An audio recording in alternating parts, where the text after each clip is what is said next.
impact the other. Agenda. Big hot potato, SFCL. And a presentation, Club Safety Officer, Martin, thank you. Depending on how we're going time-wise, have a quick look at some of the accident trends, have a bit of an input from people. About 50% of the last year's worth of accidents involved instructors.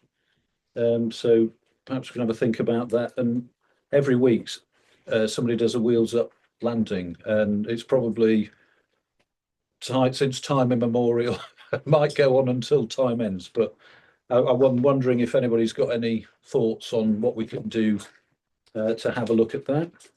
A very short, I know, a look at 180-degree turnbacks. I know we've looked at that previously, and Dave did a presentation on it, but I just wanted to give my thoughts on it as newish CFI. And then I'd lost the will to live last night, having spent all day on club stuff. So I said, anything else pop under any other business, which doesn't mean there isn't anything else can't be raised, because I normally get ambushed at these things. We'll have a look, date of next meeting, and then the as and full caps hang around for other things. So SFCL then. It's looking like it's imminent, having had several false starts, and I think some people have had an SPL for about a decade, haven't they? Expecting it. Can everybody see that all right, Charles? You're struggling a bit. I don't know what it is, but something that it's a fly, isn't it? It's better to sneak in the back, Simon.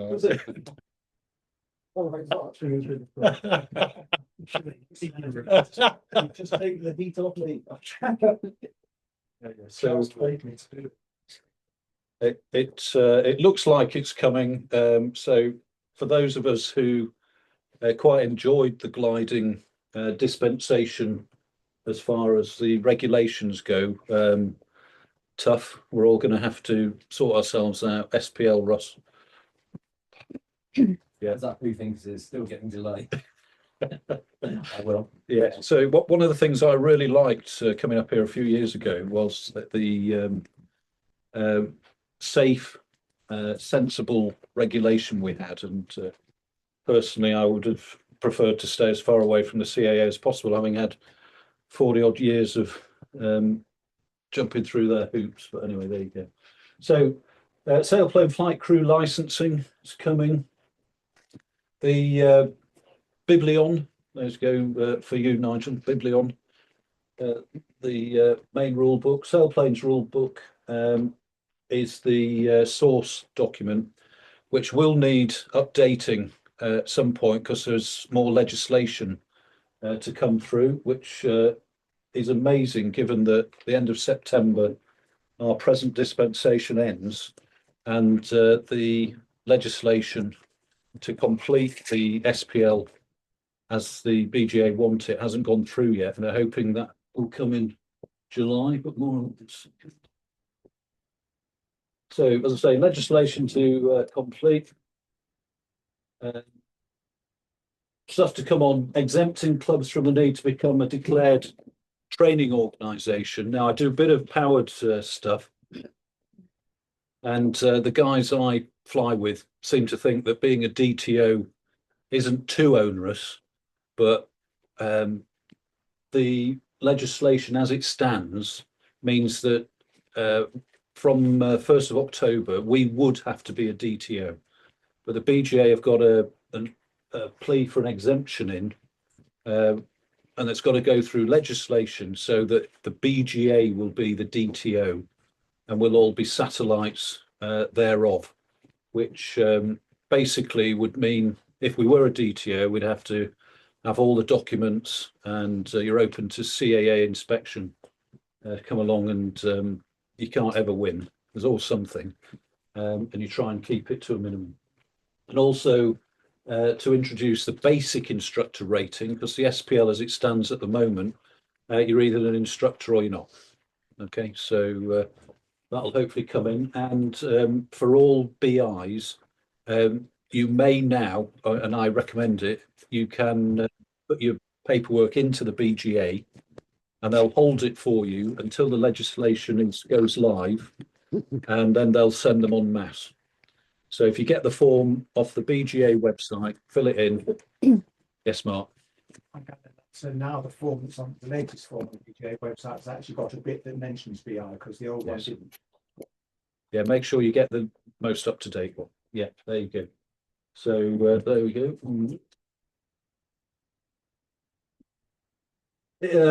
If people end up not wanting a sailplane license, do we know of anybody in the club? I don't know of anyone who is eligible for one and has decided not to do it. Anybody know of anyone? They're not decided not to do this, they haven't done it. Yeah, no, that's a different thing. Yeah, because if they decide not to do it, then any flying they do is through the authorising instructor's license, and in law, you're in the frame for stuff that your student may get up to. Okay. Excellent. Flight must be individually authorised by IFS, and any non-SPL pilot considered a student flies under that particular dispensation. And as I say, the authorising FIS responsible for students' actions. So if airspace, for example, is infringed, the FIS is in trouble, potentially. Who knows? But yes, Simon. Doesn't actually apply to Annex 2A of. So T21 capstan skylarks Okay. can still fly. Yeah, under the old regulations. Okay. All right. No, it's an answer. Up 21 aircraft. How does that affect us? One. Well, We're just covering everything. you're going to have to. We're going to have to tighten up, I think, and know exactly what's going on. And the thing is, when you've got a license, CA license, you should carry a photo ID, and it'll be worth, certainly in the early days of when it goes live, as the number one, make sure that the people who say they've got it have. So you might have to ask to see it, and make sure you know exactly what people are up to. Because we're going to have a talk about authorization and supervision. There was a story, some chap arrived. Where did he arrive at, Rusk? Do you know, the guy who took the junior cross country and totaled it? You're looking at, sorry. Yeah, I thought you were talking about it earlier. An unqualified pilot arrived at a club on his own. No, it was just in the K21 PIO. Yeah, okay.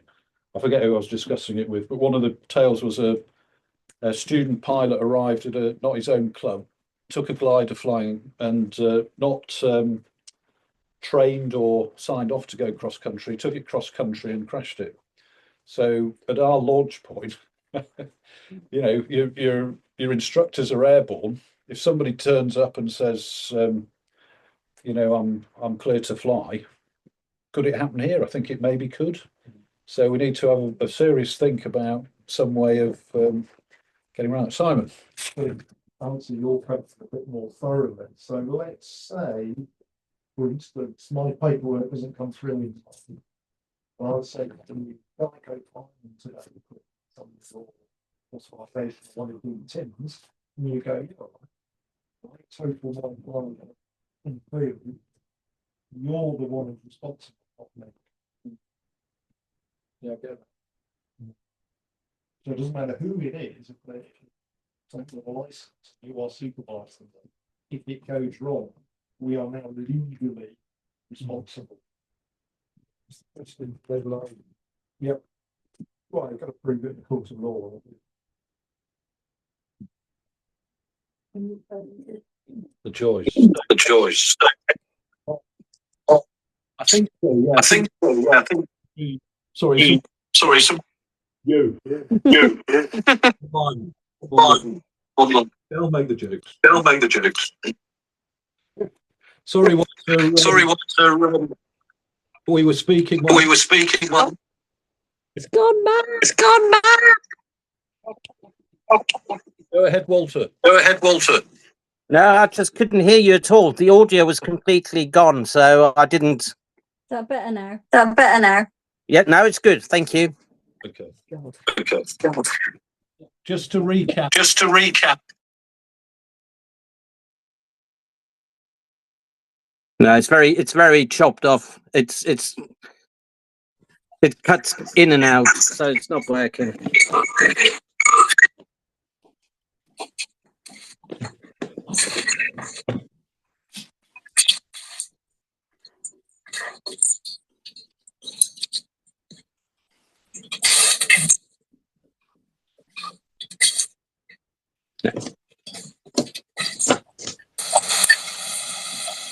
Andy, your mic is. It's not working at all. The audio. It's you, Sarah. It's you, Sarah. Sarah. I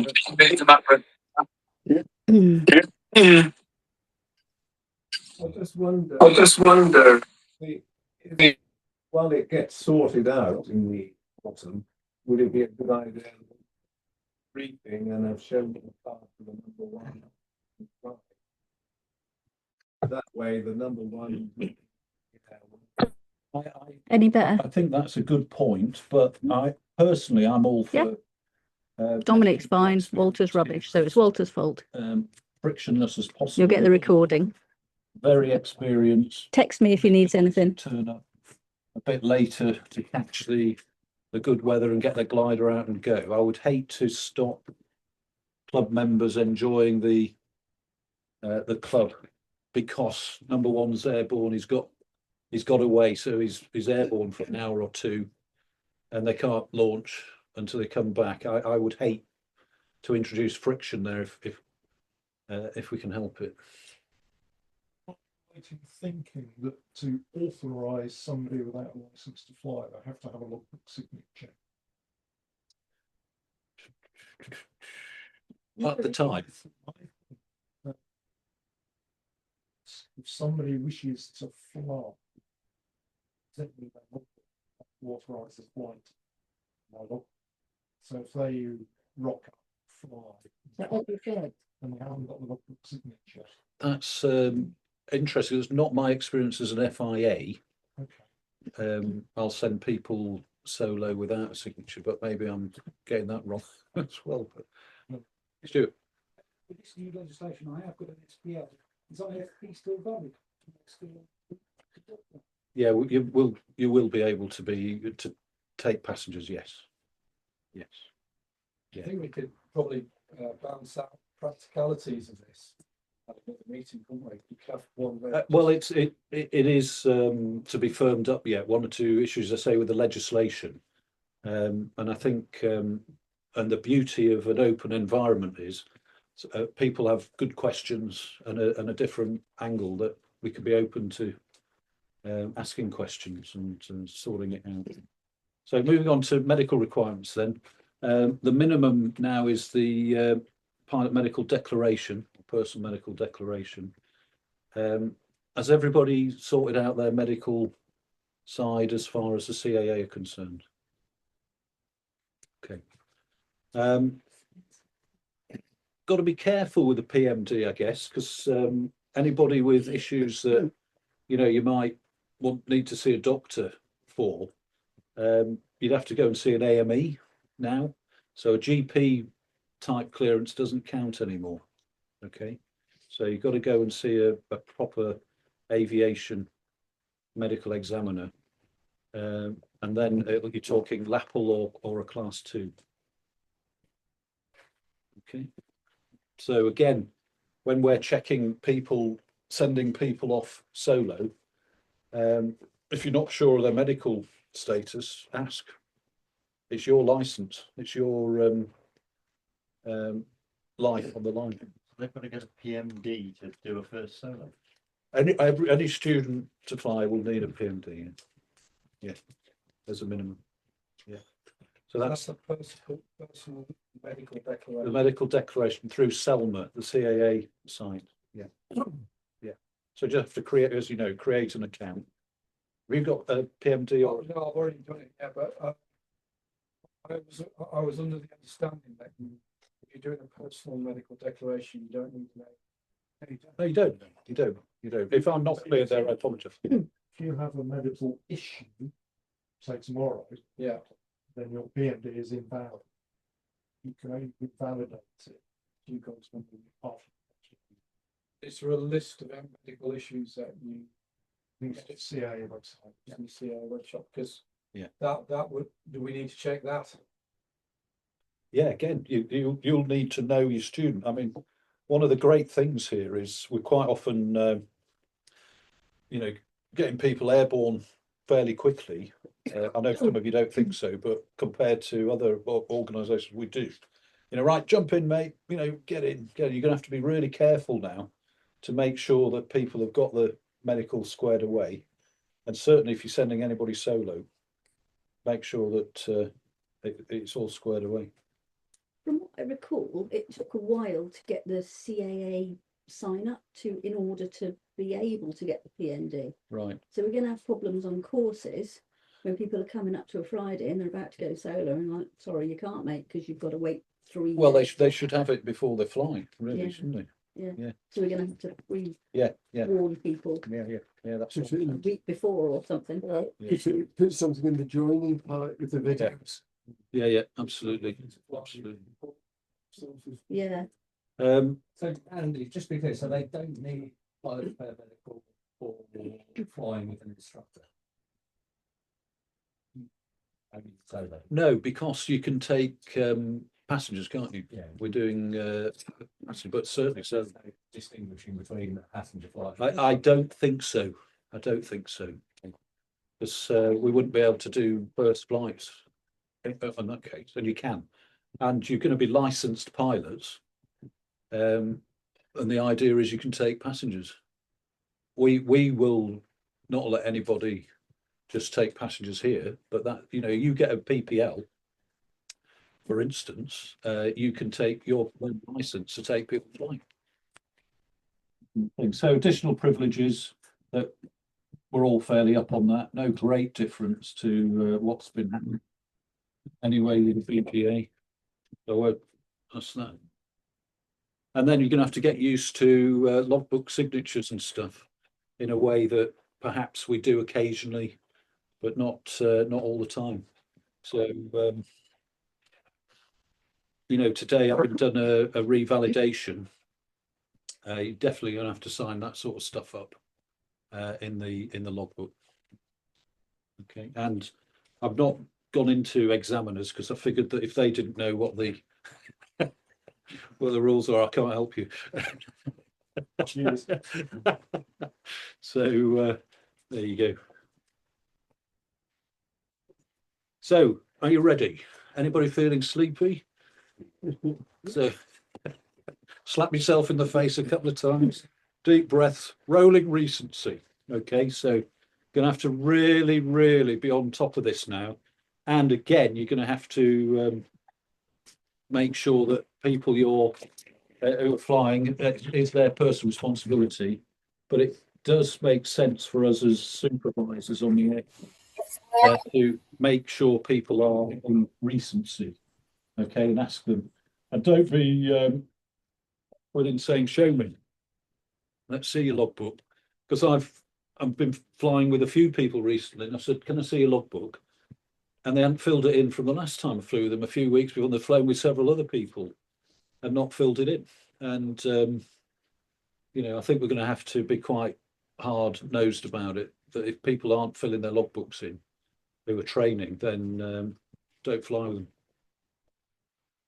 So so this is generic, anybody with an SPL now. So this relates to all of us and all non-instructors as well who have got the SPL. So in the previous 24 months before flying as pilot in command, you need not less than 15 launches, a minimum of 2 flights with another FIS signed in the logbook. And I saw Clive and Mark were doing that recently. How long have you had a SP?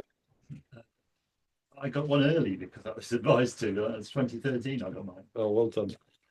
And here we are. I've even done my 9-year check. Here we are. Yeah, amazing. So I'm sorry if I'm teaching you to suck eggs and all that. So minimum of 5 hours flying, which is not very much, is it, in 24 months at all? So Could have been 2 years ago. yeah. So again, that is a minimum, and knowing our people, make them do more if necessary, because that is very low. And I don't know about you, but I get very rusty if I don't fly much. And I've got quite a few hours, but still get rusty. We're still using our means check thing. Check system. Stage system. Standby. Rolling launch recency. So should easily be that winch. Again, it's only 5 launches in the previous 24 months. Aerotow, again, 5. And the rule book doesn't specify that they have to be as pilot in command. Okay. So it's very low. Yeah. So Doesn't specify. there and watch. Doesn't specify. Yeah. Very safe. Yeah. So again, you as a supervisor, be really careful and ask people, what their recency is, because even if they're making these requirements for the SPL, could be as rusty as hell. And surely you can still refuse. yes, of course you can. Of course you can. Yeah. Good. Yeah. These are minimum. So we can stipulate whatever we want. Yeah, this is the regulatory minimum. So, and for a licensed pilot, the idea is you should be able to rock up with your license, your photo ID to prove who you are, with your logbook. And as long as you meet these recency, the whole idea is you should be able to then go flying. Can't see any correct document.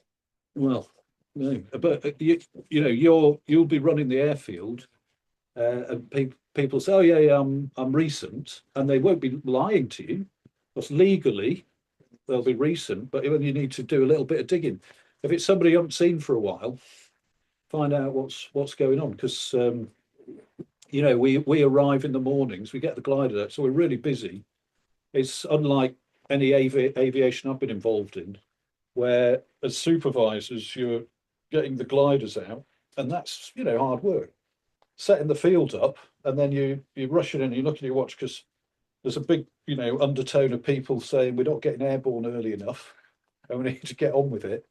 And there is a real drive to get on with that. And is your briefing the best part of it? Threat and error. This is part of that now. It is quite a threat to us, that somebody can be legal, but not at all current. So be careful, very careful. So as an instructor, then you need to meet all the recency of the standard SPL. So instructor recency. So have a valid SPL. So remember, that's flying with another FIS. And before flying as pilot in command with a passenger or pupil, so 3 takeoffs and landing as pilot in command within the previous 90 days. So remember, it's all rolling currency. So you might have had 3 80 odd days ago. Might be worth just having a circuit on your own. Get your hand in. So again, these are minimums.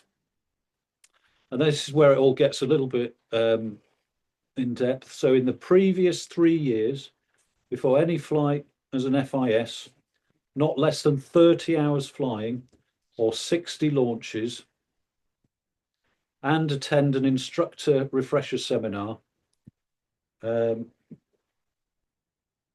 every 3 years. Yeah, on that one. So in the 9 years since completing an instructor course or a 9-year refresher, or if you had a BGA 5-year refresher, an AOC recorded in your logbook. okay, with an examiner or FI sailplanes with a coach privilege. Okay. Simon won't be doing that every year for you. Might do it once, but then you need to make the currency requirements. Okay. Everybody happy with that? You are personally responsible legally to meet these requirements. Okay. If you don't and you go flying, high chance you'll be all right and nothing will happen. But one day, you know, sod's law is, you know, something happens and they dig all your gear out, you will be prosecuted. There's no two ways about it. They don't, in my experience of the CA, they like honesty very much. And if they think you're being dishonest, they'll have you, and they'll prosecute you to as much as they can. Do you agree with that, Simon? Yeah. Okay. So for newly minted instructors, and this goes in the PPL world as well, you'll get restricted privileges. So having just become an instructor, so this is a legal thing until you get a certain number of hours and launches. So you won't be able to send first solos, that sort of thing. Okay. And any other restrictions that we want to put on locally, we've talked about.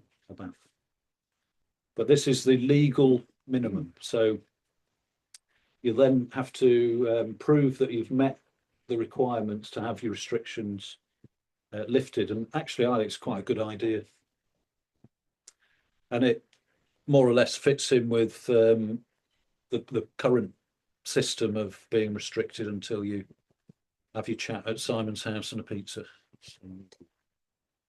Any questions on that? If you're number one of the day, you're responsible for the instructor with restricted privileges. Okay, so you'll need to make sure that you don't send them off to do things they're not supposed to do. So, and they say, you know, training under supervision. And so it beholds new instructors with restricted privileges to honour that and respect the guy or girl who's supervising, and make sure you meet all the requirements. So a lot of this is personal responsibility. Just a couple of thoughts from me as CFI here. Legally restricted instructors meet the hours launches requirement and they can have their restriction lifted. But I would like anybody who's had that to undergo the normal review process that we've got at the moment. Because it's, you know, with Simon, for instance, it's good stuff, really good stuff. So it's not a foregone conclusion that those restrictions are lifted. And then if you wouldn't mind, everyone, that requirement to fly with another FIS twice in the previous 24 months. And I've put here where there's no impact on the flying program. So for instance, if you need to do it and I'm not around or a deputy CFI is not around, get on with it. Don't let it impact the program. But I would like to get around and fly with everyone, if that's okay with folk. At some point, which would be nice. Any questions on that? Any points? Anything you're not sure about?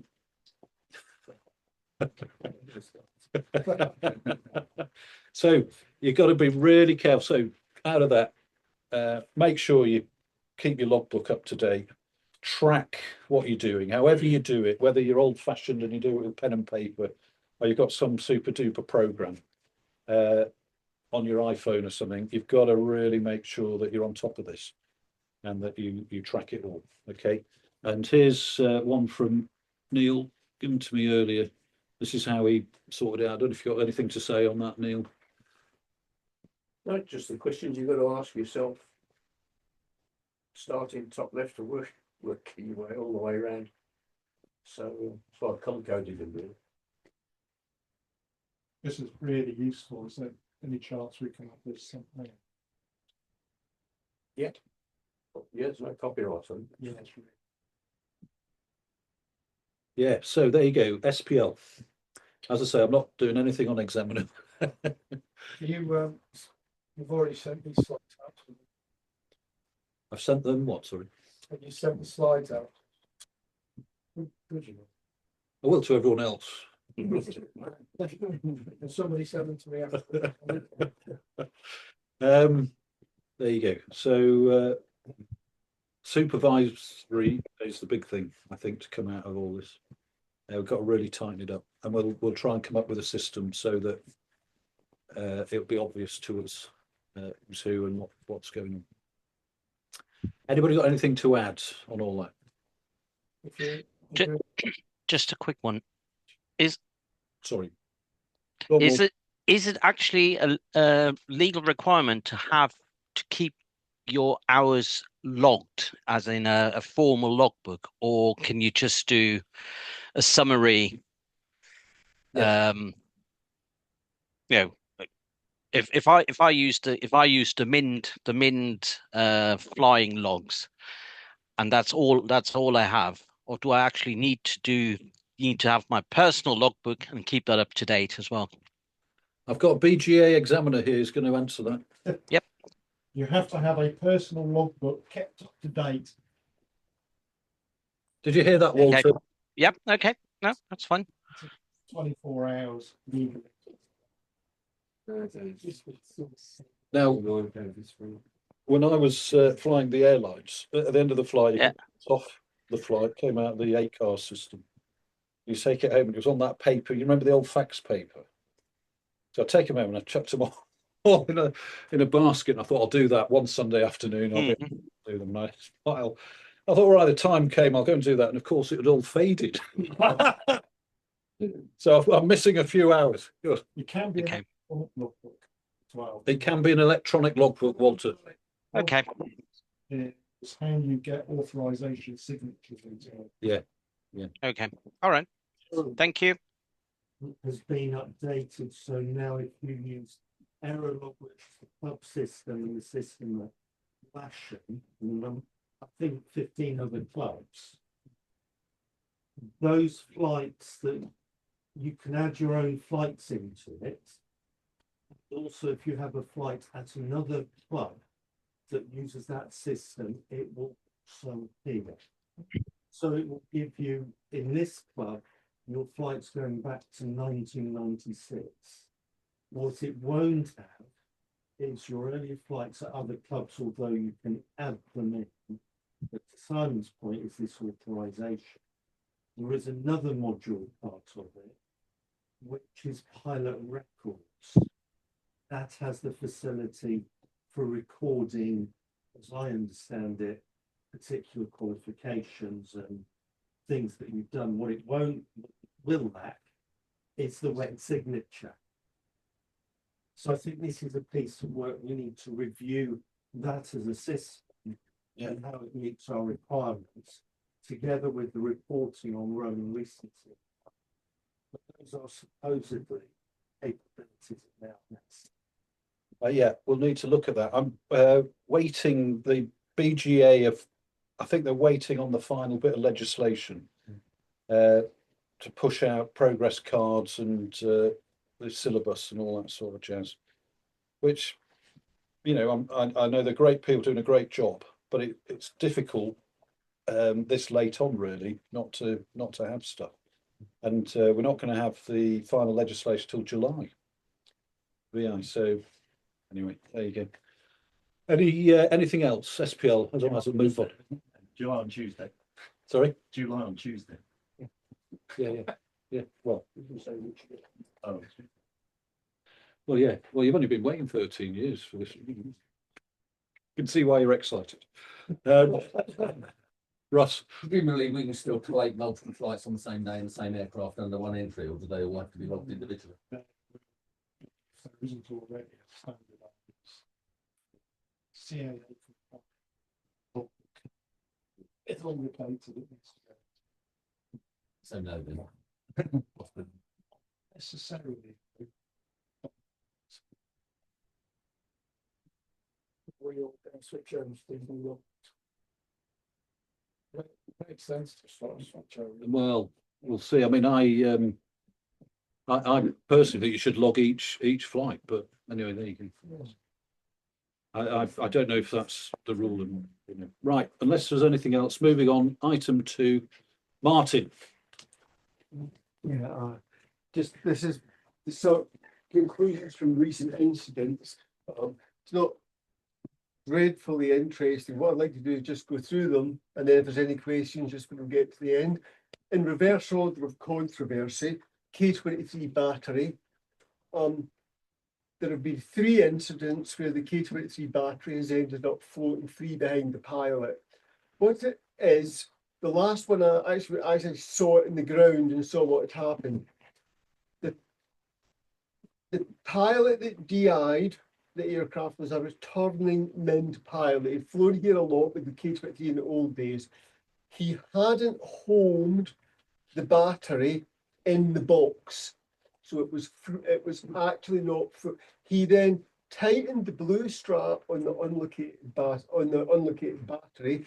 So during the day, the blue strap worked its way forward, so it was no longer there. The battery wasn't homed, and it wasn't even fully under the, you know, the sort of nylon. I mean nylon. I mean the glass fiber flaps.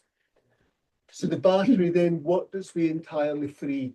So unfortunately, what I'm kind of asking is, could number 1s and number 2s please check that they are before the K23 leaves, because 3 times in a year is something pretty spectacular. I did some playing with it. It's worth playing with. You'll actually find that is quite possible because of the contour of the box isn't flat at the base.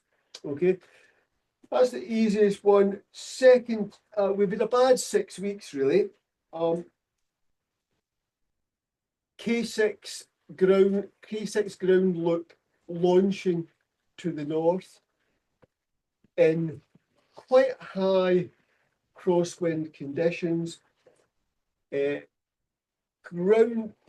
touched the ground, ground looped. Fortunately for the pilot, Carol was on the winch. Carol saw the wing drop and chopped the power. Speaking as an extremely inadequate winchman, if it had been me, he would have been cartwheeling down the field. Okay, it was only the fact that Carol saw it. Those of you that winch, spotting that, there's not many people would see it, and that particular position enabled it. Okay, when I looked at the accident, and you're all instructors and I'm not, if it had been a very serious accident, and I'm not saying there was a mistake that day, I would have asked about the crosswind limits, the authorization of that pilot to fly in those conditions. Okay, just all above my brain grade. But that's any accident, there's an immediate cause and there's the root cause. The immediate cause, he didn't pull the toggle, right? He didn't pull off. But the root cause, was he competent to be flying? Was a visiting pilot competent to be flying that day under those conditions? And if I were investigating it, I would say that the duty part, the number 1 owns that decision. But again, over my brain grade. Incidents. Hopefully, it'll never happen.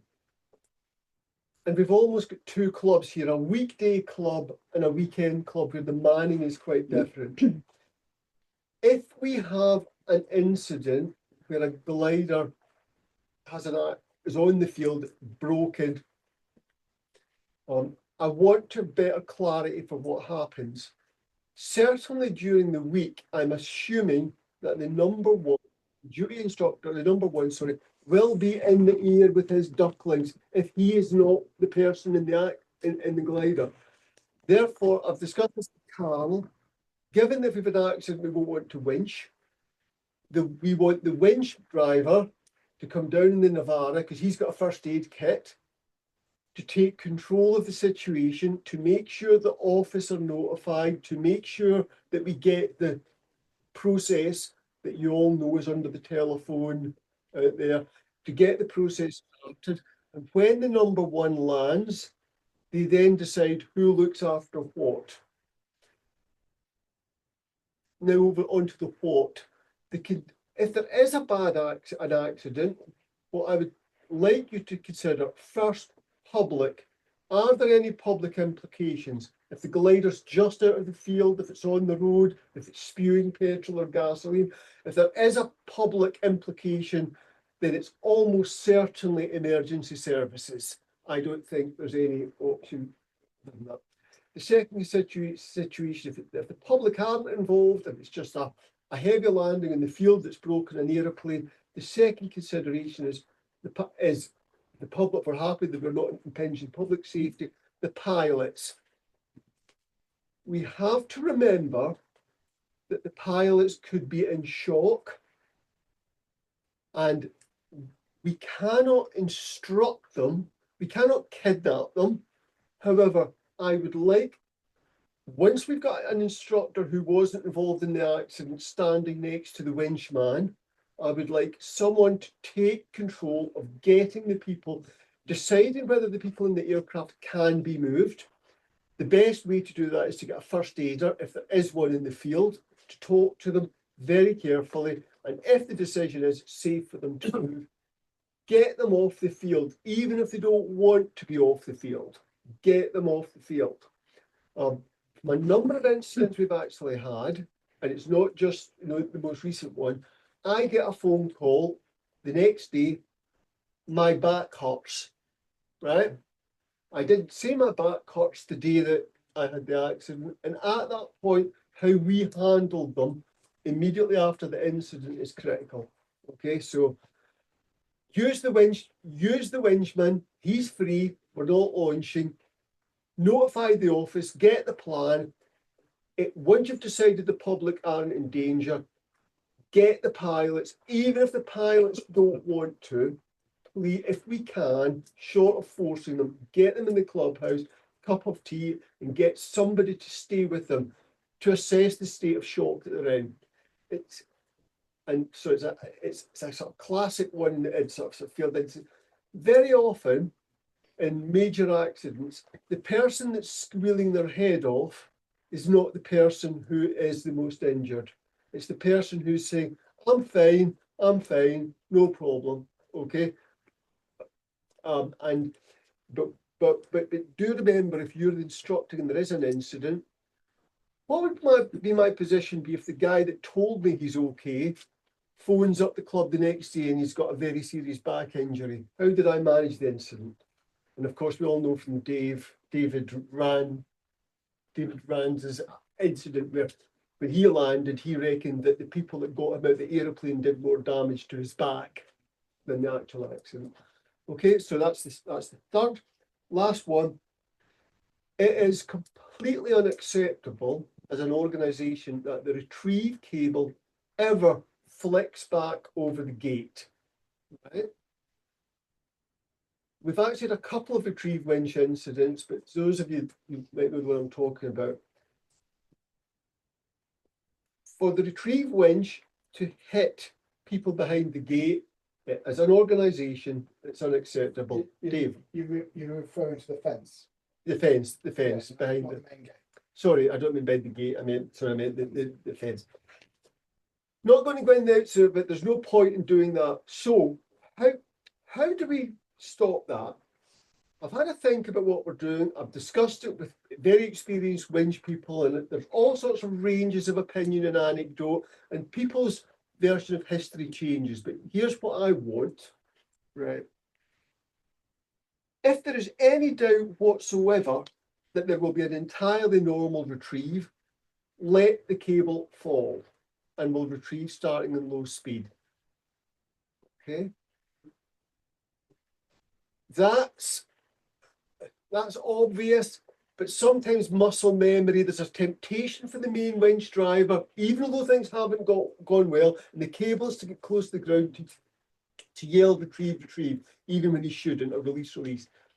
In which case, for the very early flights every day, which are often the ones that are most likely to be incident-prone, I want there to be a good experienced retrieve driver. And if you don't think you've got a good experienced retrieve driver, then do buggy retrieves. right? However many launches it costs, under no circumstances does that cable ever cross that fence again. Okay, it's just unacceptable as an organisation. So, And that usually crosses because people have pulled up too hard on a south wind and cables blown back. Is that what happened? no. The incident that actually caused it, and is a late call, launching to the knoll, launching into cloud. So by definition, the cable was low. There was a failure to agree in the threat and error analysis early on because we knew we were going to be launching into cloud. The winch driver called release. The retrieve driver wasn't expecting a release call. They were expecting it to be allowed to drop. Muscle memory cut in. The key point is the parachute was on the ground when the power hit it. So it was basically hit it at speed 4. The retrieve cable instantly pinged and the retrieve cable shot back hundreds of yards. So what I want you to understand is, so if the retrieve is compromised, i.e. if it might be low, if there's any reason to think it might be low, speed, let it drop. As we know, recollections of history differ, and I've spoken to a number of very experienced winch people about how we decided various rules in this club. When I'm winching from the knoll, I will want the retrieve to be at speed 3. Some experienced winch people have told me there is a decision that when we're launching from the knoll, it will always be speed 3. I have spoken to other exceedingly experienced winch people who say that's winch drivers who say that's basically incorrect. But basically, I think it reduces the risk of it, so I prefer it to be at speed 3 from the knoll. But it's covered anyway. If in doubt, the slightest bit of doubt, no retrieve. If you think you're going to be, it's mainly between the main winch driver and the retrieve winch driver. If you think you're going to be launching into wind, perhaps as an instructor early in the day, you could actually just check, I won't be wanting any retrieve, just to make sure. Okay, that's my 4 points. Any questions? I've got a question as a number 1. So are we responsible for that, even though the winch is a winching? How do you mean you're responsible? So we're responsible for everything that's happening on the field. Right. Well, when I was flying airlines, I didn't know what was going in the hold or the load. You have to trust sometimes, and we as a club have to make sure that we've got people doing things that we trust. And I think we've had an excellent winch training set up and all the rest of it, and I think that's super. I think where we're weak is any old, man and his dog passing ends up on the retrieve winch at times, and I think that's where it breaks down a bit. And also, stuff like we introduced the wing walker, looking down the field, especially where we're launching today, to shout stop if anybody, the public, encroach into the area. But how many were doing that? Not many. We forget. So we need to tighten up a bit on. Well, we do. Yeah. We do, but answer that specific question. It's a bit of the legal situation of the club is quite complex because we don't automatically come under the Health and Safety at Work Act. Although 5 employees might mean we do. Basically, you would be in the hands of the accident investigator. If I were with an accident investigator, and I've done a few, I would start with who was operating the machine, right? So, and who are but that's an easy one for me to go to, but I would then go for the officers of the club because they are operating a machine under the aegis of the organisation of the club. And for the organisation of the day, the number 1 might also be one of the names, but probably who I would go for is the person who had their hands on the winch, the main winch and the retrieve winch. Okay, but if you were actually, it would be very unusual for there to be a prosecution of a person. It would be the officers of the club. that didn't The provide a reason why I safe was system. raising the question probably was, do we, as number ones, our briefing, consider the winching aspect of it with our briefing? I think it needs to come into your threat and error stuff. Yes, very much so.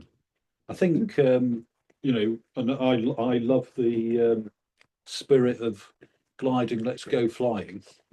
But at times we do need to just have a think about it, and we're a training organisation at heart, so by its nature we end up with a lot of inexperienced people on the field, and that's where we need to tighten up and really get the launch directors being quite, you know, pushy, making sure that it's being run properly and giving them the authority to disconnect the retrieve winch if they don't think it's working. You know, I was out there a few years ago and there was a particularly grumpy instructor who didn't like anything happening without his say-so airborne.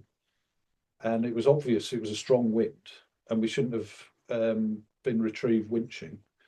And all the cable came over behind the fence, you know, it was, but the thing that gripped me was the people there knew it was an issue, but didn't feel empowered to do something about it. So we need to make sure that as a club, with our launch directors and people there, if they think there's a problem, they're empowered to do something about it. Okay, you make sure as a number one, or you're not the sort of character where people are a bit worried about doing stuff that they think is right because you wouldn't approve and you'd bite their heads off. Yes, Charles. Too many launch sit on the retrieve winch and do the winching all day, in my opinion. Okay. Yeah, that's where they charge. I mean, I get, you know, I get the drift, Charles, and yeah, not necessarily the right thing to do, but at least they're in charge. You see what I mean? Okay, please go through the chair if you want to speak.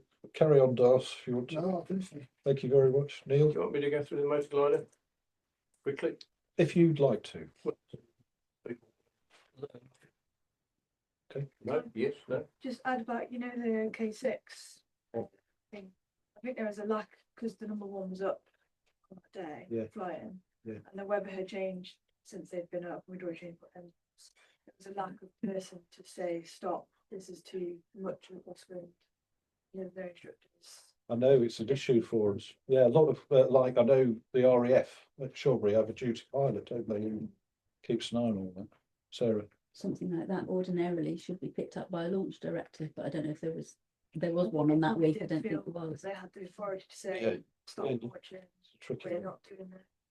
And also they might not be that experienced as a duty pilot. Another good example of where you need good communications in the aircraft, because as number one up in the air, I want to be able to, well, not control, but organise and make sure they're safe on the ground. If I see the conditions are changing, then I need to be able to cool them down, Yeah. or other aircraft even, and speed Yeah, them. I think that's a really good point, and as a club, we need to sort out our radios. We did try and contact. If I had £1 for every time I heard that, yeah, I wouldn't be sitting here now. It's on Charlie. Thanks, Roger. Through the chair, please, Jeff. Right, Neil. Right, yep. So just quickly, perfect day, south wind. So we were going to do approach control with the P2. So I demonstrated one. Down we go. Half spoiler, no spoiler, etc. Powered up, went round. Second one, it was you can have a go. And we were overshooting. So said, you can see we're overshooting. Yes, I can see we're overshooting. Right. I have control, power up, round we go. Next one is absolutely perfect. It's the control, and he's talking it through as he's doing it, half air braking, etc. And of course, we're getting lower and lower, and she's looking really, really good. I said, you can see this is terrific, can't you? So I have control. I move my hand from the brake. My right hand was already on the throttle. Left hand from the brake to the stick. It was trimmed. We trimmed it quite fully forward, and as I moved, nose went down, prop struck, and in it went. That's the mistake I made. The key thing is, which, as I said to Andy, I did 20 odd years ago, and you remember I let the training become more important. I was getting so, not excited, but so pleased with this approach that I let us get into a position where the slightest mistake, there was no tolerance for tolerance. So that's the only takeaway as instructors. Okay, so don't let the training dominate the aviation. Any questions, Butch? I think this leads into something that was brought up on a course I was on recently with the balloon landing and teaching, because it sounds like a similar scenario you're in where you've got a very high workload and a very short amount of time to deal with it. And that's what the end result was. And balloon landing is a similar scenario. And some clubs are doing training in a simulator, but I don't know how they do it with the peripheral vision, because balloon landing is all about what you can see, the rate of descent on the ground. But it sounds like we should be careful when teaching stuff that's high risk. You know, that might be similar scenario. Let's say crash one ship. Yeah. Yep. So that's just what I wanted to be. Thank you, Neil. Appreciate it. For those of us who are using them, tips for us.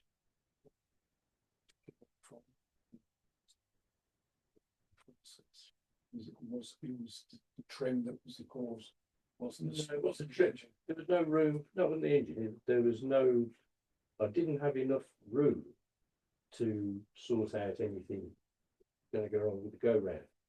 That was the thing. I mean, I've done it before. This is it. I've done quite a few where you get really quite low. So yes, my recommendation is you make sure that you've got enough altitude or height to sort it out. What sort of height did it start to go wrong? Sorry? What sort of height did it go wrong? Can you remember? No, not. But all I remember is we were looking at where we were and the height we were. It was absolutely so. It was just before round out. 20 to 50 foot. Yeah, well, yeah, if that, because we didn't feel a thing. I mean, so it couldn't have been that high. Yeah, so that's. So it was down to left-hand flying, was it? Do you think you would have reacted better if you'd have had your right hand on the stick? No, because then I would have delayed going to the throttle. If the left hand had been on the stick, then I would have relied on it to let go of the brakes as I'm powering up. So you've got a bit of catch-22 there. If they keep brakes open. If you could see that, easy enough. Yeah. Bloody things are just here, mate. Yeah, but you're not looking there, are you? Well, you might be. I wasn't. Thank you, Neil. Simon. I don't want to sort of dwell on those questions at all, but you get an awful lot of two-seaters crashing due to unstabilized approach. Instructors leaving it too late to take control. And what you'll find is the student, if it's going wrong on the approach, you're willing as the instructor for them to sort it out and make a good landing. But in all honesty, if they haven't got the speed, the attitude, and the approach sorted by halfway down the approach, they're unlikely to make a good landing. The other thing that's happening is they're not stupid. They can see it's going wrong. And as you get further down the approach with the speed varying, attitude varying, brakes going in and out, the student gets under more work and eventually is far more likely to react irrationally, often So, you know, when we're teaching approach control, if the student hasn't got it stabilised and sorted halfway down the approach, we might as well just take control and do the landing anyway. Because they're not going to do a good landing, because they're going to be sorted and you're really as they go through. But what they do is they see another good round out landing. They see the picture. Now, saying that's the cause of the most complex, but as Neil said, there is very, very little time to sort things out from 50 foot and below. You know, this business with value for money, and I don't think I demo things enough, like circuits. You feel like, because if you demoed an entire circuit, they'd probably get a hell of a lot out of it. Talk through it. Yeah. And doing 3 or 4 with them testing it and then debriefing afterwards. So what you've got to ask yourself is, when was the last time they saw a good circuit? When was the last time they saw what the approach should look like? Exactly.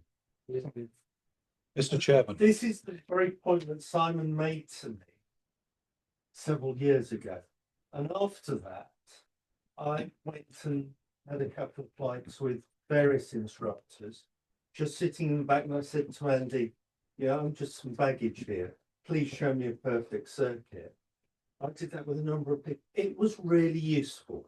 To your point, Mark, about value for money, yes, it was extremely useful. So I think we should encourage more people. We did make sure we know who was paying though, didn't we, before? Yeah. Well, I didn't bring my wallet that day. You never bring your wallet. Outstanding. Has anybody got any views on Martin's stuff on the winching just before moving? I think what I've got a tendency probably now to get to discuss what we're doing during the day with the winch.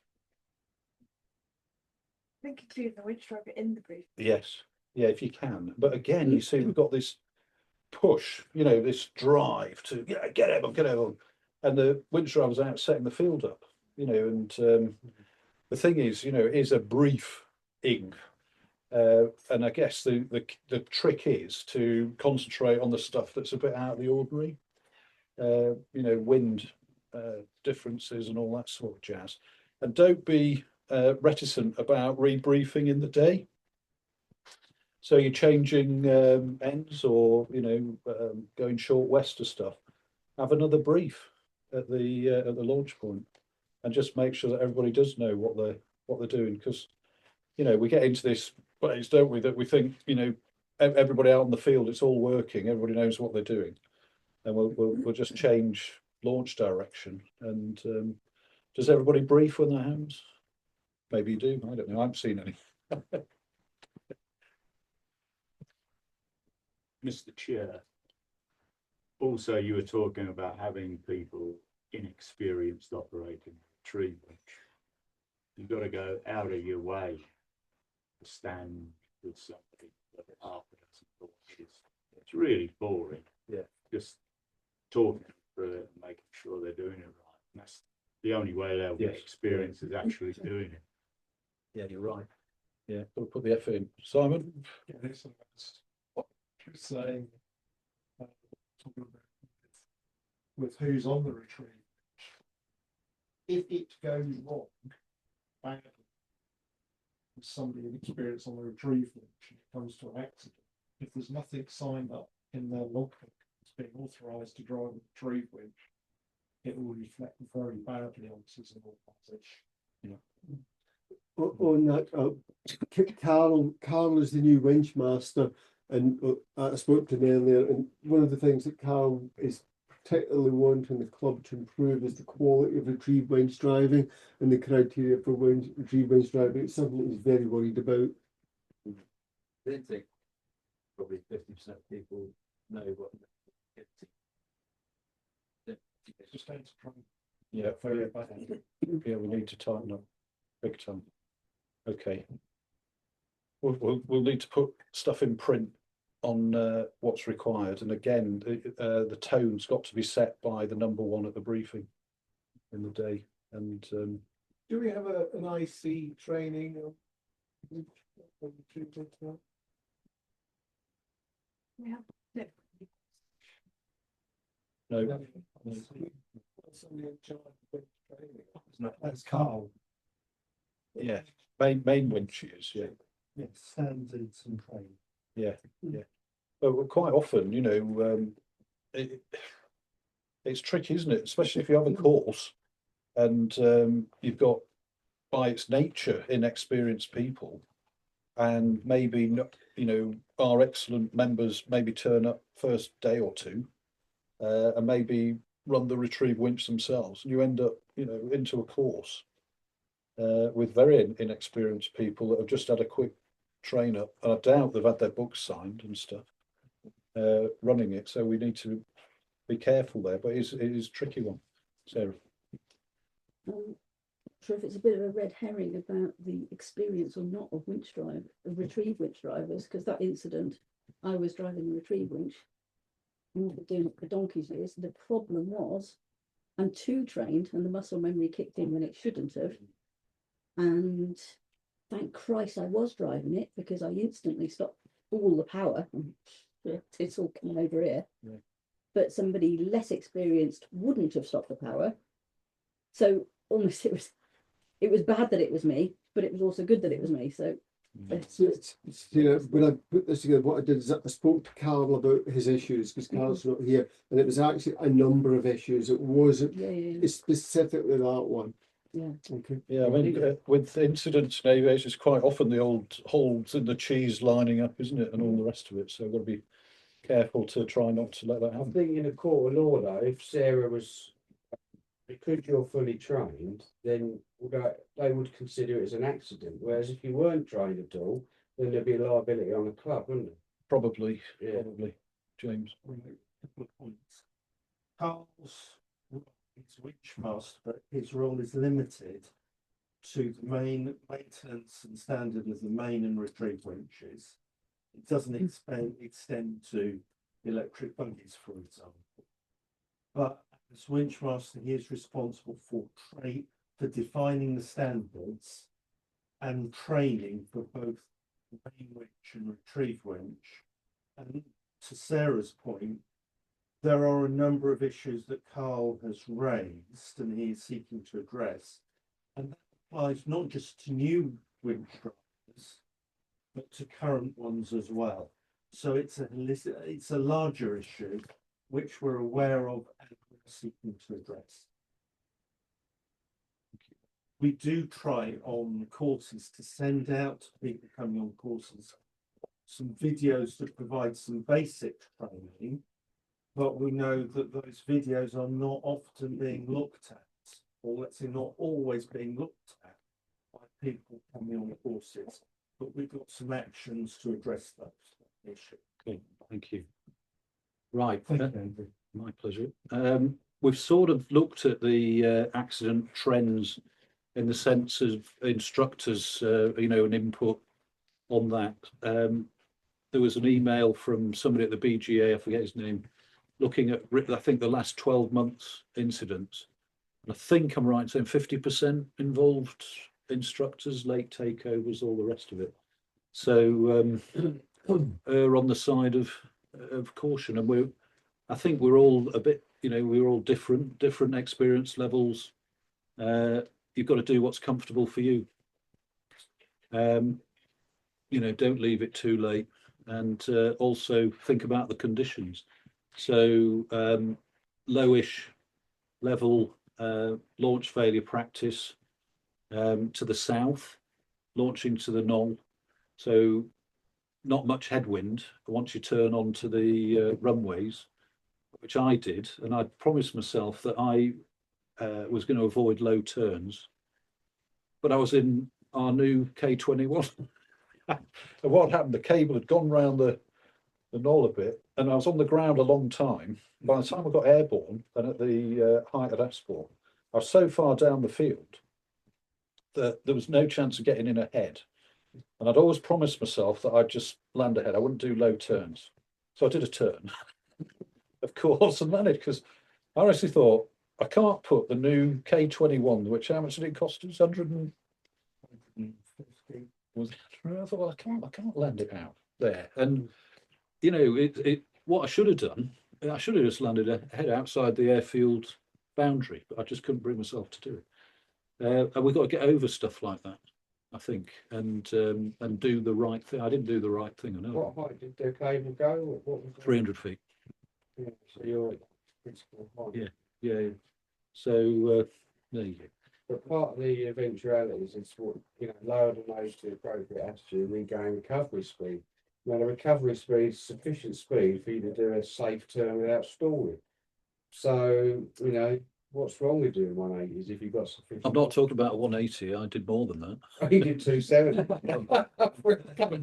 Oh, fair enough. Always go land in the fields. Yeah, that's right. 1400 feet there. Yeah, the farmer charges 30 quid for the church. Go to Jonesy. 50. Anyway, through the chair, please. Fatalities we had a few years ago wasn't stall spin, it was a cartwheel. Yeah, wingtip. Still flying. Yeah. What's the problem? Yeah. So I won't labour this. No turn right. Well, it's in the ground, you said. lower and lower. Through the chair, please. Sorry. There you go. Accident trends through instructors together. So that was always one. Good one, wasn't it? That you get a bit blasé, know each other well, flying around who's got control. I had a mate at Valley in the Hawk, they nearly ejected, perfectly serviceable aeroplane. One was pushing, one was pulling. Thought they had a control restriction. But declared a mayday out over the sea. They'd launched the helicopter to go and get them, so they're going to eject. And then the briefing one said, "I'll let go, the nose will go down." The guy on the boat said, "No, the nose will come up."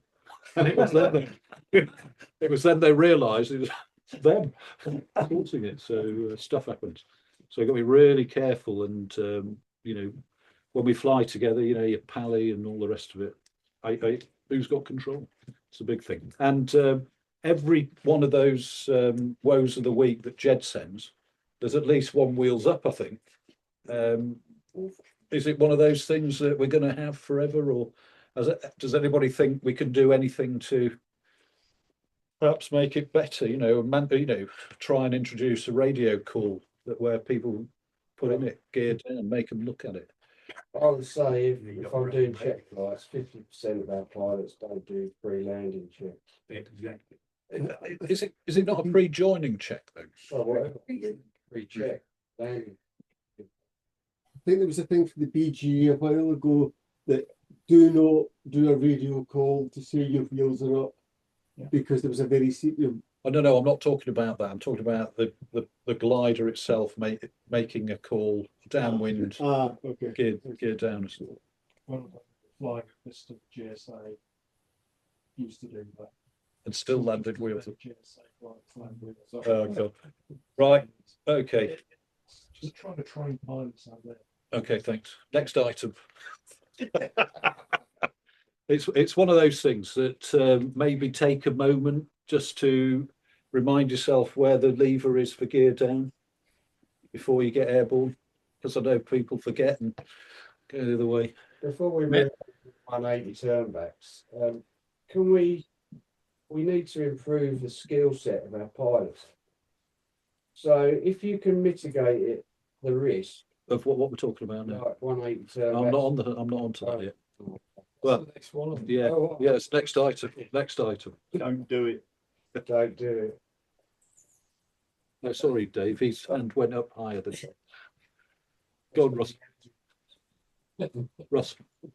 So, just in the basic thing with wheels up landings, just curious how many people feel that we are just lax on some very basic stuff, which then migrates into other problems.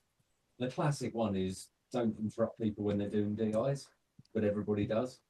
Don't interrupt cockpit checks, but everybody does. And we say we're not going to do it, but actually we carry on doing it. And the classic thing on, pre-circuit checks, checking around the cockpit is one of my favourites now is the people doing cockpit checks. You put the finger on things as you go around. All you do is slow down and check. But how many people more experienced just rattle through checks and say the words but don't check?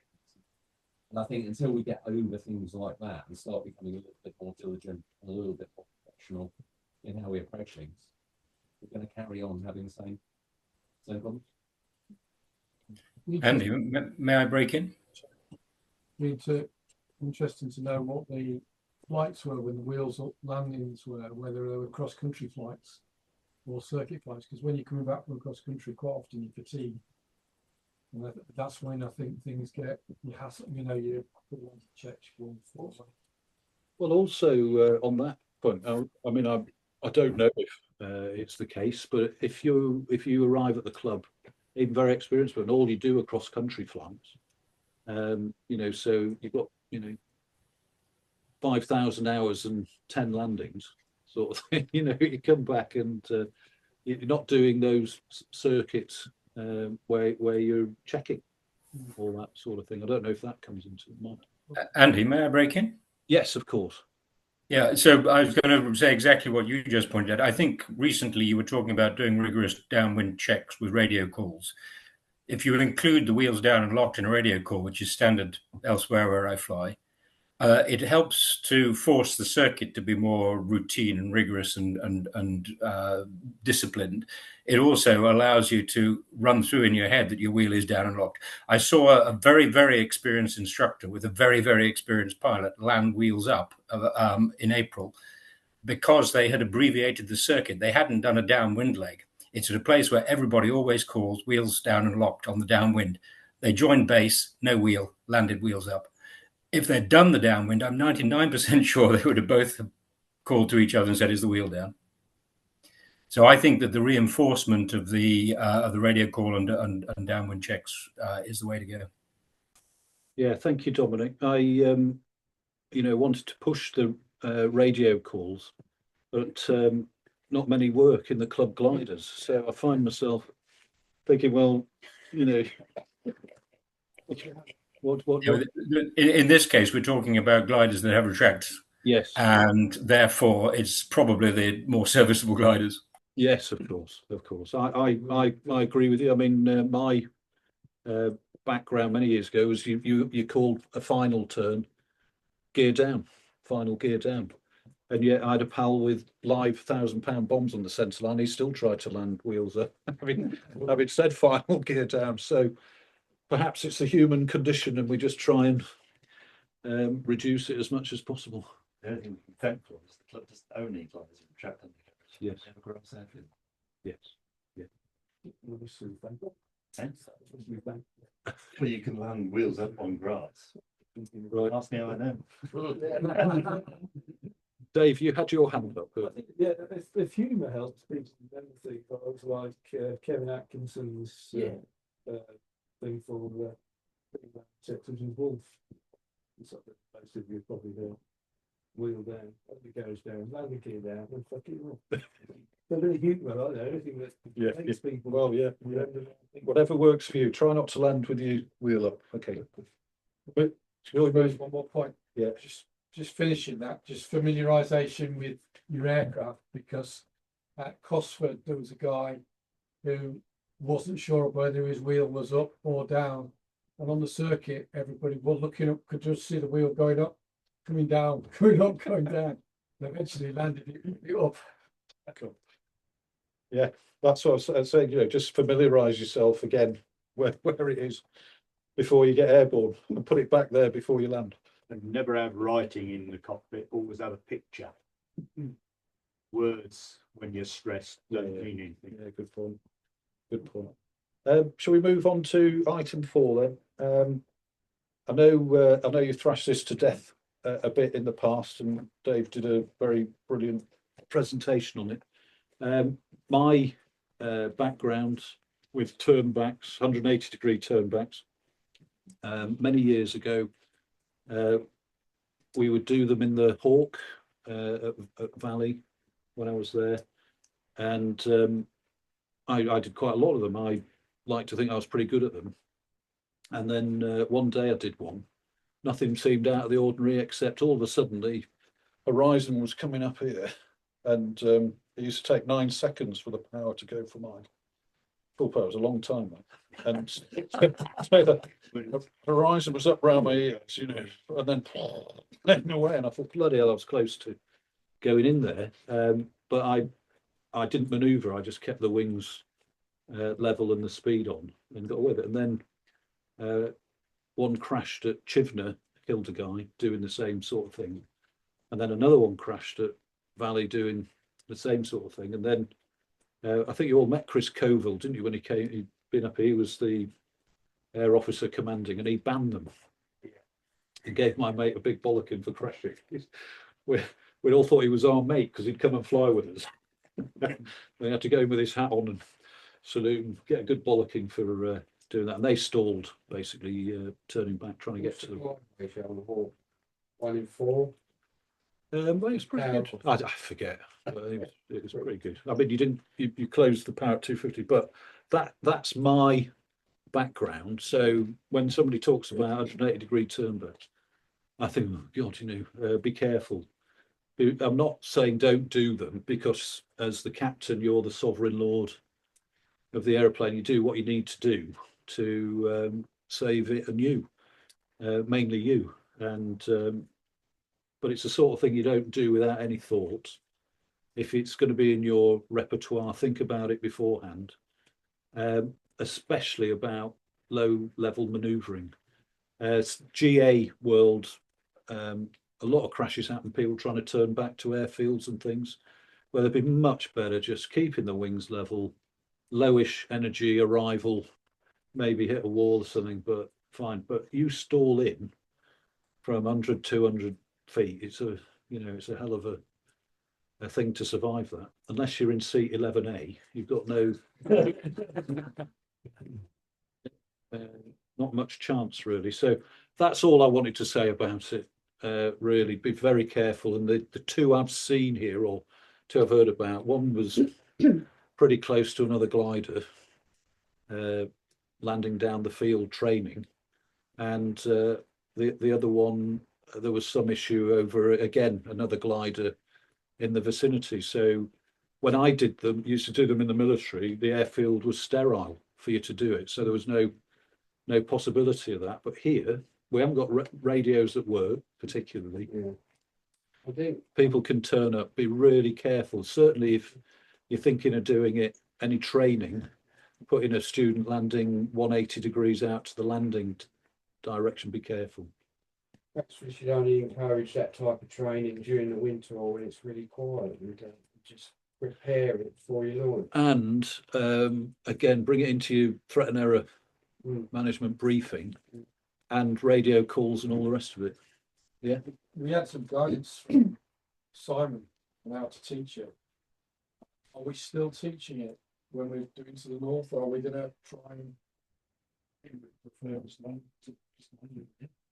yeah, land ahead always? Yeah, that's my thinking. Well, that's not part of where we started. It's because you can touch it. Very good, Dave. Excellent. You're learning. You can have a people picnic over there. I know. And the one thing you cannot do. You can't hit. No, you can't hit You anybody. have your own price somewhere else. Yeah. No, you're right. So then you're going to turn. So the best place to turn is the valley. Yeah. Well, you start turning, do 90. The other 90 degrees is going to do nothing. Yeah. Yeah. The thing is though, the thing is, but the thing is, you're very experienced guy who flew most days from dawn till dusk, as far as I could tell, and know the airfield like the back of your hand, and the gliders like the back of your hand. There's a wide spectrum of skill and recency, and going back to the SPL, you can be legal to fly, not having flown much. And I know you can't hit the public. You just can't do it. You know, crash. Preference, please don't hit the public. But oh god, low level turns, bleeding energy is potentially fatal. So that my view is you're much better wings level outside the airfield boundary if necessary, but don't hit the public. So if you had a launch into the zero wind from the other end, 400 feet, if they don't know how to side slip, they won't get in. No. No, it's tricky. 400 feet is enough height to do a safe turn at a suitable speed. You're not breaking any rules. 300 feet, fairly. Brilliant, you know. Yeah, 400 foot, not quite, 300 foot. 300, yeah, but I think Why would you be launching to the north in zero wind? well, that's how. Where you picked an egg. Not on my. So the wind doesn't change during the day then? light winds. Like, yeah, just say like it. Anyway, order. Order. Don't want a free for all. Yeah, be careful practicing launch failures, and think wind. Don't do them to the north. I don't do them to the north. Low level ones if it's light winds and we're up there. You know, it's not worth it. Sorry, Chair.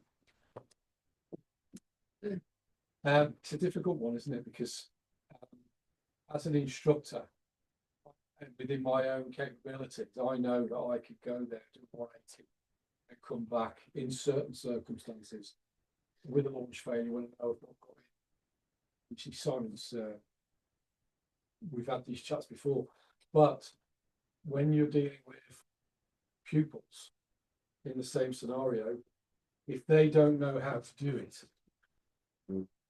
what you know, we're not teaching it in an emergency situation, then it's basically a crash, which we're saying to them is we're going to land outside the field, or to go out into the valley. Land in the safest possible manner, which is wings level, right speed. You'll be all right, I think.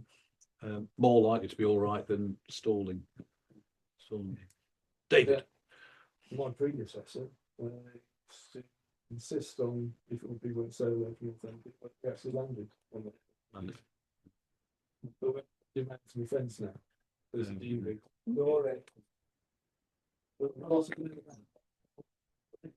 License.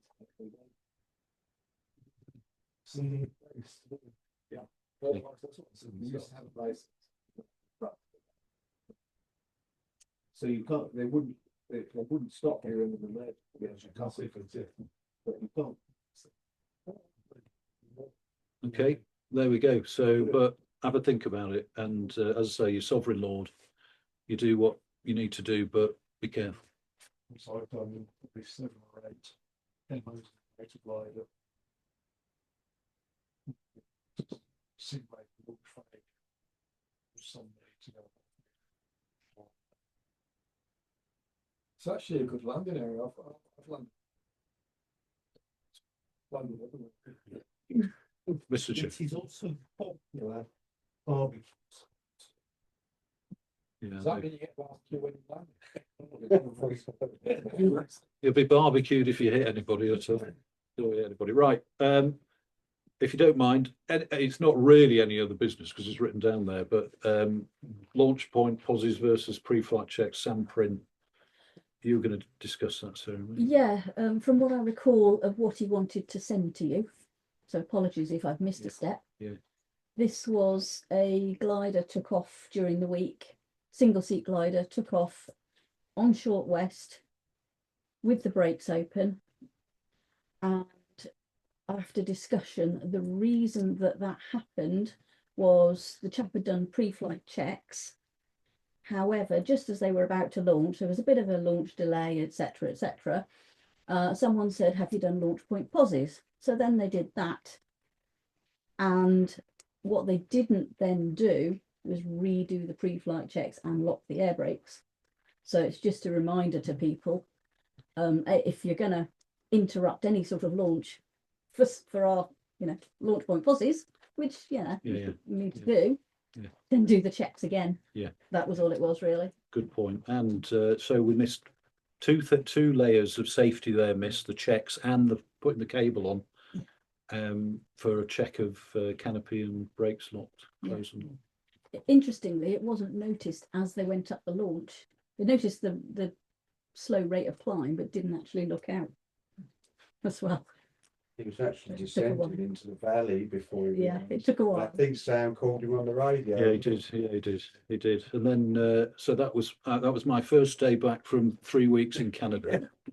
That Stuart landed in his wheel cut. And then there was a bloke drinking beer at the launch point. When I asked him not to drink beer, he said he would drink beer.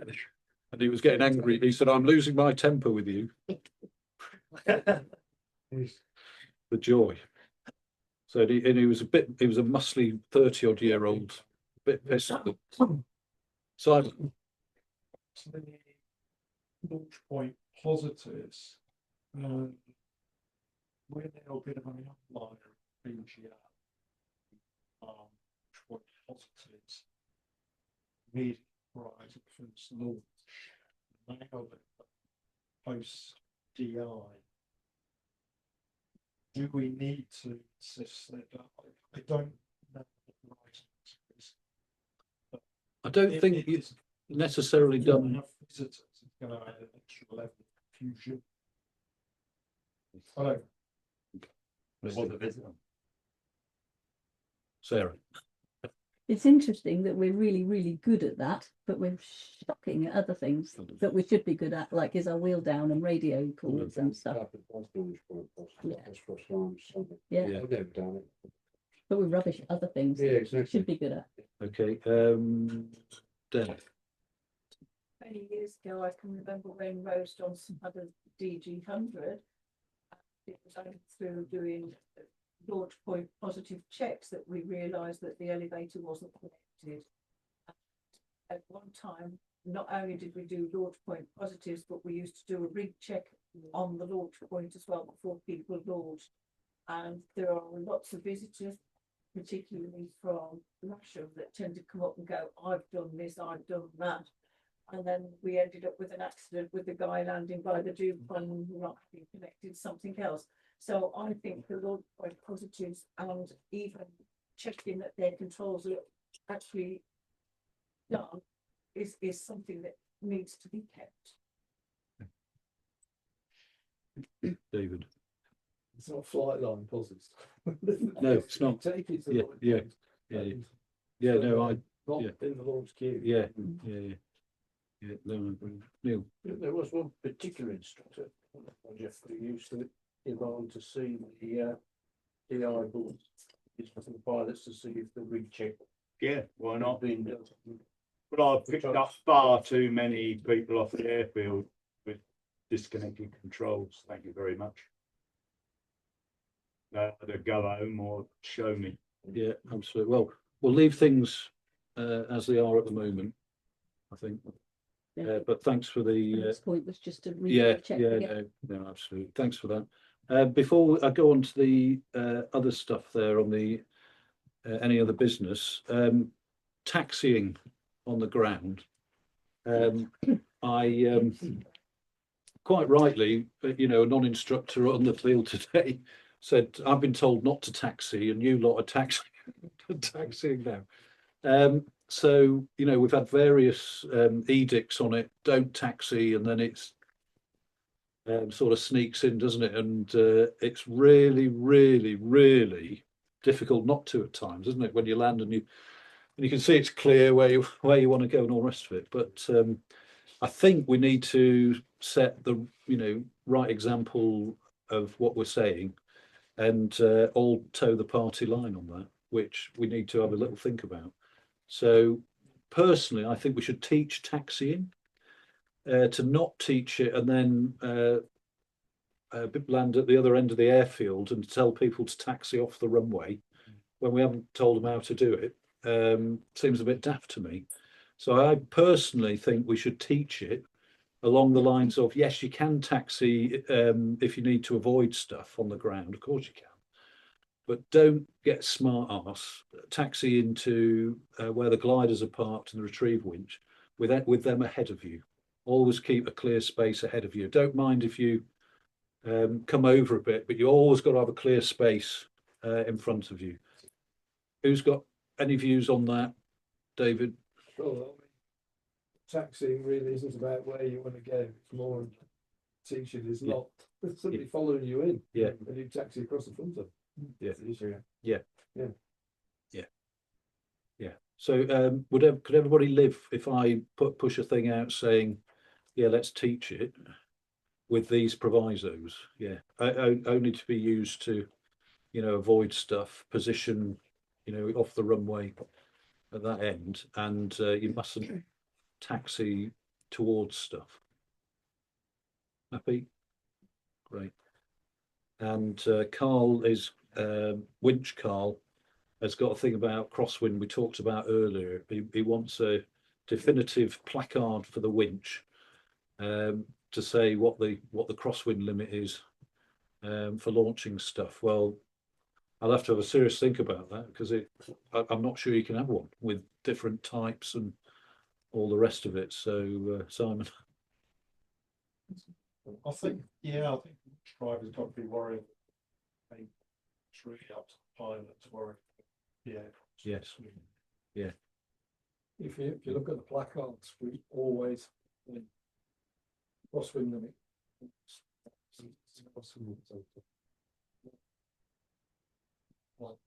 Yeah, it's a demonstrated. But the freight with the key to it one, it's 8 knots. It's demonstrated, isn't it? Yes. If you look at the old manual for Juliet Golf, it's a limit when it says the same number, but it says demonstrated. Sure. I think the day in question was a bit special because it was clearly a short day, but the instructor that was on duty wasn't checking like short, so he carried that flying to the north. That was what caused the confusion between Carl Okay. and single seaters. It should have switched to short rest. Thanks for that. Last one. Which? Any news on that tug details that are going? No, not yet. Oh, keep me posted. Of course I will. I've not had a minute yet. And moving on then, number 1 for Sunday. Any volunteers? Which is tomorrow. Okay, it's me then. And anybody interested in being a number 2, 14th to the 18th of July, to expand the course? There's a lot of demand apparently. Come on. Yeah, so over to you. Because James Shaw resigned late and unexpectedly, a lot of the courses this year are a number of single instructor courses, so they're half courses. They're 4 or 3 premium pilots, 2 solo pilots on the premium courses. So we've sold out now, which is a great thing, but we've only sold out on the limited number that we've had. So if we've got any capacity, and we'll accept, if you can only do half a week, that would work. Sam will be there, but we could just expand it to a few more. We've got 25 new members. That the drive that we had over the spring had brought 25 new members. A lot of them, a number of them I've flown with a number of them, and some of them are really quite good. We've already got a solo little James already in there, and they seem to, they're keen enough to do some weeks. So if you're able to do any instructing on that week, 14th, 18th, I wanted to give it next week's, of course, is a half week, but there isn't enough time to get organised for them that week there. We've got 3 or 4 people interested in that week, haven't we? Yeah. I can do odd days, but I can't. Right. I mean, I'm at Shennington the week before, so I couldn't do the beginning. It's really beginning. It's the Thursday and the Friday. You could got the beginning. I was just going to say, the evening, how are you finding the evening? Well, when we're talking about the evening courses go very nicely, but I don't want you to distract from what I'm trying to do. Yeah, shut up. Talk to the chair. Oh, that one. You'll do. I'll do 2 days. Yeah. Could you 3 days? Crowson's back. Hallelujah. Yeah. What it leads up to. She's killing to Wednesday night, and I can take over for Thursday and Friday. Oh, you want to take over Thursday? You don't. You can do Thursday, Friday. I can do Thursday, Friday. Yeah. Dave does Monday, Wednesday. Wednesday. I can do Tuesday, Wednesday. That's brilliant. Thank you very much. Brilliant. I'll buy you some beer when there is some. Can you do number 1 tomorrow then? So we're going to throw Charles over the edge in a minute. Right. Well, no, I think that's a really good intervention. Can you? Unfortunately. You can, unfortunately, you can. No, I'll do it then. Okay. So, and duty day preferences to Mark, please. Yeah, I think I've Hey, had it's like- most people's now, but I appreciate your dates, please, because coming up. again, I'm away at Shellington, so if I don't get it done by next Friday, then it's not going to get done for a week. So I'm starting to get a bit too late. Too up, so everyone knows. Thank you very much. So I put that in 17/18. Yeah. Next meeting, I'm thinking 13th of September, Saturday, 13th of September. I've just sort of another bit of tiny bit of AOB. Go on then. For some reason, the D21 did not like me left. Yes. Get small from the statics. The old 21 doesn't just like all the other 21s. This one does. It's really caught me out and they had it the other day. Yeah, I've had it twice. So. Yeah. So we're gonna have to watch that tonight. Red tape. Can we pursue a mod? What the difference is even? It must be capillary action, pulling it in God knows. through the static. God knows. Thanks for that then. I'll say we need to protect. I mean, but I'm a bit concerned if we put tape over stuff, it'll get left. On lengths. Yeah. Red tape, not the lead. Oh, the walk round checks, taking the tape now. These really before flights because we see lots of stuff. Yeah, they'll be the ones. Yeah, that's it. Get left over. Really Well, by accident. Next meeting, 13th of September, same format, Saturday. And if, you know, a bit of a loyalty check, if you stay and have a meal with me here. I think it was in Curry or because Yeah, curry in Stretton then. You're not invited. Judas. And if I just say one more thing about the trial lessons, because I've had two people watch the safety video. And Martin let one watch the winch safety video, and I pressed him on it and brought it back to rewatch the proper one. The other one was someone hadn't had it, so I gave him full thing. So I think. Okay, yeah, thanks. We lost the thing we do for. Oh, and also I should bring it back in here because I put it in the other telly because it was me.